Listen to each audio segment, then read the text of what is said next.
یہ سدائے حریت جموں کشمیر ہے۔ کشمیر اپڈیٹ کے ساتھ ابن سلام۔ پلوامہ قصبے میں آج اس وقت شدید مظاہرے بھڑک اٹھے جب قابض فورسز نے مقامی جامع مسجد پر چھاپہ مار کر توڑ پھوڑ کی۔ قابض فورسز نے قوت کا روایتی اور وحشیانہ استعمال کرتے ہوئے متعدد افراد کو زخمی اور متعدد نوجوانوں کو گرفتار کر لیا۔ قابضین نے قصبے کے کئی علاقوں میں عوامی املاک کو بھی نقصان پہنچایا۔ کشمیر جرنلسٹس ایسوسی ایشن نے قابض حکومت کی طرف سے کشمیری صحافیوں کو ہراساں کرنے کی شدید مذمت کرتے ہوئے کہا ہے کہ اونچے ہتھ کنڈوں کے ذریعے صحافیوں کے اظہار رائے کی آزادی کے آئینی حق کو سلب کرنے کی کوشش کی جا رہی ہے۔ دریاسنا قابض فورسز نے محاصروں اور تلاشی کی کارروائیوں کے دوران مزید 17 افراد گرفتار کر لیے۔ ضلع کپواڑہ میں بھارتی فوج کے ایک اہلکار نے ممکنہ طور پر خودکشی کر لی ہے۔ سرکاری طور پر حسب روایت اسے حادثاتی طور پر چلنے والی گولی کا نتیجہ قرار دیتے ہوئے کہا گیا کہ فوجی اپنی بندوق کی صفائی کے دوران حادثاتی طور پر چلنے والی گولی کا نشانہ بنا۔ جموں کشمیر لبریشن فرنٹ نے تحریک آزادی کو تاحصول مقصد جاری رکھنے کے عزم کا اعادہ اور محبوس پارٹی چیئرمین محمد یاسین ملک اور دیگر اسیران کو خراج تحسین پیش کیا۔ تنظیم نے انسانی حقوق کی عالمی تنظیموں سے اپیل کی ہے کہ وہ مقبوضہ علاقے میں غیر انسانی بھارتی رویے کا سخت نوٹس لیں۔ علی گڑھ مسلم یونیورسٹی میں 300 کشمیری طالب علم ابھی تک پھنسے ہوئے ہیں جنہوں نے جموں کشمیر کی قابض انتظامیہ سے فوری طور پر واپس لانے کی اپیل کی۔ ان طلبہ کا کہنا ہے کہ لاک ڈاؤن کی وجہ سے وہ ہاسٹلز اور کرائے کے کمروں میں پھنس کر رہ گئے ہیں۔ انہیں روزمرہ کی چیزیں بھی میسر نہیں ہو رہی جبکہ مالی مشکلات کی وجہ سے ان کے لیے کمروں کا کرایہ ادا کرنا بھی ناممکن ہو گیا۔ بھارتی ریاست یو پی کے ضلع غازی پور میں رمضان کے دوران مائک کے ذریعے اذان اور سحری کے لیے اعلان کرنے پر پابندی عائد کر دی گئی ہے۔ اپڈیٹ ختم ہوا۔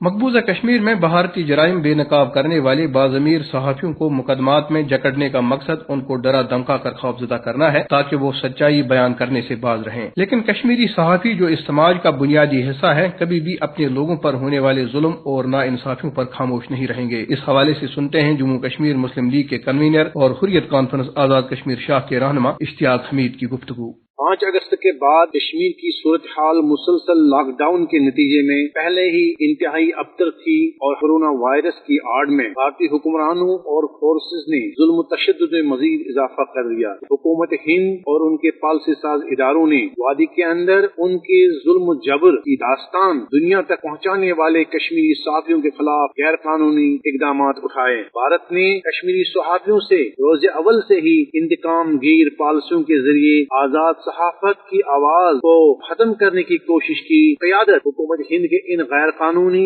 غیر انسانی اقدامات کی مذمت کرتے ہوئے عالمی برادری سے اپیل کرتے ہیں کہ کشمیر کے اندر صحافیوں کو لاحق سنگین خطرات کا مقابلہ ہے، لہذا ان کی زندگیوں کو بچانے کے لیے پوری طور پر مداخلت کر کے حق کی خود ارادیت دلانے میں مدد کی جائے۔ گزشتہ 3 دہائیوں کے دوران حق گوئی کی پاداش میں کئی صحافیوں کو قتل، گرفتار، زخمی اور ہراساں کیا جا چکا ہے۔ تاہم بہادر صحافیوں نے سچائی کا سفر جاری رکھا اور اب بھی وہ حقائق پر کوئی سمجھوتا نہیں کریں گے۔